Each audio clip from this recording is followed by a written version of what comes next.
दोस्तों मारी गुज्जूनी मौज चैनल में आपનું સ્વાગત છે। આજના વિડીયોમાં આપણે વાત કરવા જઈ રહ્યા છીએ કે આ છોટુ બેબીને તેની લાડકી બહેન વીયુ શું હેરાન કરતી હતી। અરે એવું તો શું થયું? અને જો રાકેશભાઈ તો આજે ચૂલા ઉપર રોટલા બનાવી રહ્યા છે। એ તો કહે છે કે મને તો જરાય પણ ગરમ લાગતું નથી, એ તો બળતા જ નથી। અને રણજીતભાઈએ આ કેવી ચુગલી કરીને મિતાંશ તો આ શું ખાઈ રહ્યો છે, બધી જ માહિતી મળશે તમને આપણા આ વિડીયોમાં। મારી ચેનલ ઉપર નવા હોય તો ચેનલને ફટાફટ લાઈક શેર અને સબસ્ક્રાઇબ કરી દો। Full video in Thakor family blog channel दोस्तों फूल वीडियो ने લિંક ડિસ્ક્રિપ્શનમાં મૂકેલી છે, ત્યાં જઈ તમે આખો વિડીયો વોચ કરી શકો છો। આવી ટૂંકી ટચુકડી લાઈવ લેટેસ્ટ ટ્રેન્ડિંગ માહિતી મેળવવા માટે કરી દો મારી ચેનલને ફટાફટ સબસ્ક્રાઇબ। તો ચાલો દોસ્તો વધારે રાહ ન જોતા આપણે વિડીયોની શરૂઆત કરી દઈએ। તમે વિડીયોમાં લાઈવ જુઓ કે સવારે સવારે સંજયભાઈની સાથે આ શું ઘટના બની ગઈ। સંજયભાઈનો આટલો નવો સરસ શર્ટ હજુ તો એમને એકાદ બે વાર જ પહેર્યો છે। 2000નો આટલો મોંઘો શર્ટ અને એની હાલત આવી। दोस्तों जुओ संजयभाईનો આ શર્ટ આવો ખરાબ થઈ ગયો, ખબર જ નથી કોનાથી થઈ ગયો અને શેના કારણે થયો।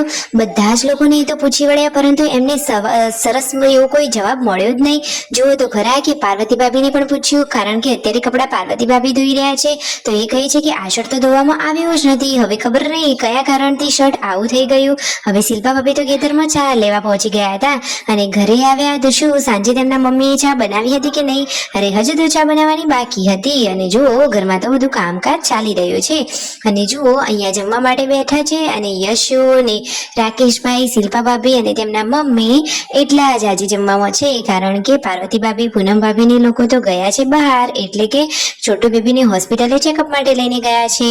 અને ફાઇનલી હવે તેમને જમી લીધું અને જે હવે પૂનમ ભાભીને આવશે તો એમના માટે જમવાની રોટલીઓ બનાવી, પરંતુ પછી ખબર પડી કે તો હોટલમાં જમીને આવવાના છે। મિતાંશ તો અહીંયા મસ્તી કરી રહ્યો છે ને રાકેશભાઈ પહોંચી ગયા છે ખેતરમાં, એ તો સાથે શેકેલી મગફળીઓ લઈને ગયા છે। તો સૌથી પહેલા કહે છે કે પહેલા મગફળીઓ પતાવીએ ને પછી ચાર લેવાનું કામ કરીએ। તો શિલ્પા ભાભી પણ મગફળીઓ ખાવા માટે બેસી ગયા છે અને આ શું થઈ ગયું, મગફળી ખાતા ખાતા તો રૂમાલ જ બાળી નાખ્યો।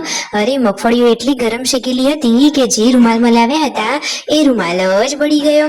અને મિતાંશે આ શું કર્યું તમે જુઓ તો ખરા। મિતાંશ તો હવે જાતે જમતા શીખી ગયો છે। જુઓ થાળીમાં શ્રીખંડ હતો તો એ તો જાતે જ હવે ખાતા શીખી ગયો છે, એ તો સૌનો લાડકો અને દુલારો છે।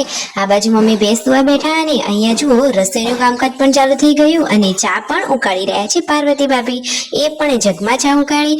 આજે રણજીતભાઈએ શિલ્પા ભાભીની એવી શું ચુગલી કરી કે આ બંને દેરાણી જેઠાણી કે જે સગા બહેનો જેવું રાગ છે એમને તેઓ લડાવવાની શું કોશિશ કરી રહ્યા હતા। અરે એ તો મસ્તી કરી રહ્યા હતા।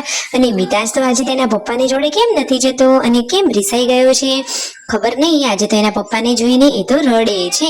આમ તો રણજીતભાઈને ભાડે ને તરત જ એમની સાથે દોડીને જાય।